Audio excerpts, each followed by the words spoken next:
من لو ما ولد لكردستان بن باوركن زيادة لسيمل بيج نيوش خوين بيني كنيوش مدواي كر والله تنها تسوار يعني بدس أجمالهم تنها تسوار فاتحة حوام فاتحة كواجبة همو مسلمانه نك بيج نيوش خوينك أبي فاتحة كالروابع والله تسوار دانيان بدس أجمالهم لو سي نفر لو سي بيج نيوشانا كفاتحة الروام بو أما لا نبوي خلشي أما بيشواي كانت يعني ملا باشا برازة كان همو دركدن باش كم يعني ماونتوا أويش لسر هزيان داناون بيانية قصي بكن ياخد أوش تانا رون بكنوا و لسالي 2007 بو يعني شش بو ببيرما وزارة أوقاف كردستان امتحاني بملايكان كثير ما مستعين كان كردستان لنتيجة وتي سطا هشتا ويكو بوينت أو ده صاعد بونا يعني سطا هشتا بوينت أو ده بو ناجح بون ولا خوار ومجرابو أو ملاني كان هر هموي صاعد بو كوتوها بو هي للدوري دوما امتحان بكاتوا يعني بينا برتسا يخوت هشتا سطا هشتا ويكي ما مستعيني آيني بيجنويجي كإستاس دصل بالإستاكا نوش بخل كانوا خد بعدا سطا هشتاويكو أو أن ده صاعد بونا ما مصطلح ده بناو ما مصطلح آليك كاديرة لا هم صاعد بو يعني لا تفسير لا حديث لا نحو صرفة لا فقه لا تزويد لا هر هم صاعد بو هيش تشي نظانيوا أما بقرا نوصل أرشيفي أوقافه كلا دصل لما بتخيل دوزار حاول بيان شاش بو كين حاني كدن بس يعني بكن بزان تاخذ خسك موعي يوانية زام ملتك نوع صالبت علمانية تيدا برباكرابت نوا دا صلاة داركان علماني بن وملاكاني شان كادير حزب كان يابن أبي أم خلقا أم ملتات سيلة دروز بين لكاتك أو أن مشغولة لو استخدم يخوان بمسلسلات وبتلفزيون وبفيسبوك وانا كز مزالي أوينية ددقة جيل مشغاريك بقرد جيل درسة زانستيا بقرد كاتش أقرأته بردم إخوائي قولا حتى أن دي بيقري والله ربنا ما كنا مشركين والله إخوائي من مشرك نبن لكاتك أم كردارانتان أم دندانتان أم حزباتيتان أما هم شركة بويا أويك لكردستان يعني لو هذه الشرق الأوسط بعام لكردستان بتايبتيا كالرؤى دات لم شرانا ولم دزيو جردي وكشنو برينوانا هموي برهمي أو علمانتيك أنه هاد صالة فرنسا وبريطانيا بوي هناوين حتى أمروش كقصيكين دفاعك لو دصل دار علمانيانا بو أويك أو ملتانا بتسوسنوا بيان دزن بيان دوشن وتزاهيليا كان نفان بنفامي بمنوا تنها وكو رمزك وكو سنبولك تنوشيك ودستواجيك آيني بكار بين وكو بسم الله الرحمن الرحيم الحمد لله إن شاء الله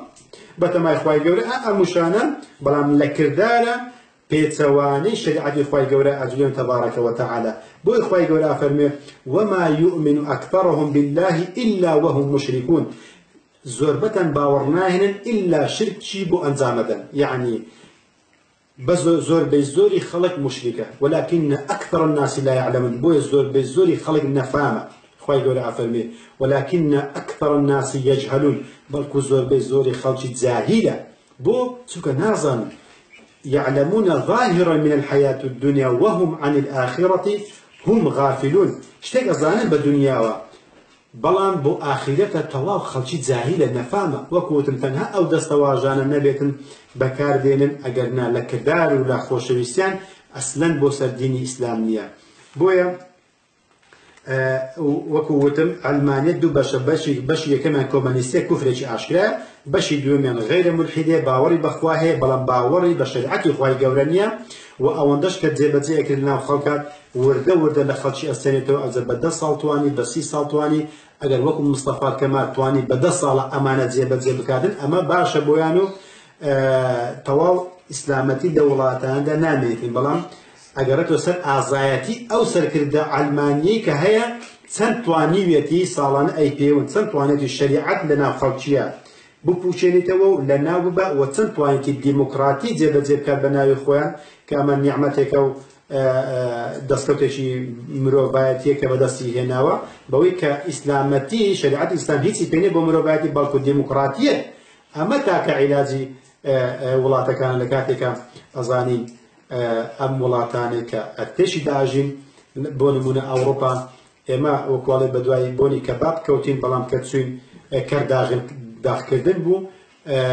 بۆیە لە وڵاتێکی ئەڵمانیا باڵی کامل لە ئەڵمانیاژم پەیوەندی کۆمەڵایەتەکان هیچ نەماوە پەیوەندی خێزانەکان هیچ نەماوە و اقتصادیشان لەسەر زەرەر و قەرزە دروست کردووە و ئەڵمانیا بۆ نمونە 380 ساڵی داهاتووی خۆی خواردووە یعنی 10 جیلی لەدایک نەبوو بەشی خوراوە 10 جیل ئەم جیلەی کە لە ساڵی 50 بەتەواوی ئەڵمانیا هاتا کە دەستوری ئەڵمانیا نووسراوەتەوە ئەم لە ساڵی 1950 تا ساڵی 2017 کە قساکەین لەوە دە ساڵدا ئەم جیلێکی ئێستا لەسەر زەویە 380 ساڵی داهاتووی خۆی خواردووە جگە لە سەردەمی خۆشە و 10 جیلی لەدایک نەبوو حەقیشی خوراوە لەلایەن ئەم خەڵکانێک کە ئێستا لەسەر زەوینە بۆ چونکە ئەم خەڵکە ئەڵمانیەتە حساب بۆ قیامەتی ناکە حساب بۆ ئەو سەردەمی خۆیەکە کە تێیدا ئاژیت بۆ ئیماندار ئەترسێ لەوەی کە چی بەجێهێشتووە و چی لە سەردەمی خۆیان ڕەوان کردووە چونکە کە ئەم ئاەتانە ئەبینی کە خوای گەورە ئەفەرمێ ينبأ الإنسان يومئذ بما قدم وأخر للرجالك لرج قيامتك كخواي جورا لمن برسيارك لوي كتيمان لسردمي خومان دا بپیش خومان خستوا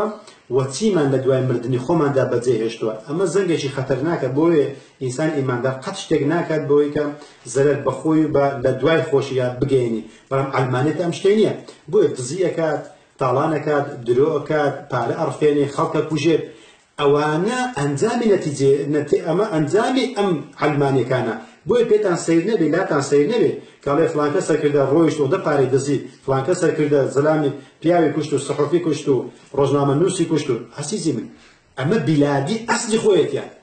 من کل اخوانه ترسم بو ناکوشم بو نابرم بو دزی ناکم ام خلقانش علمانینا بوی هیچ حسابك بو قیامت و قبری خوی ناکد حقی خوشی که سوکا لبرسی لبروی علمانیه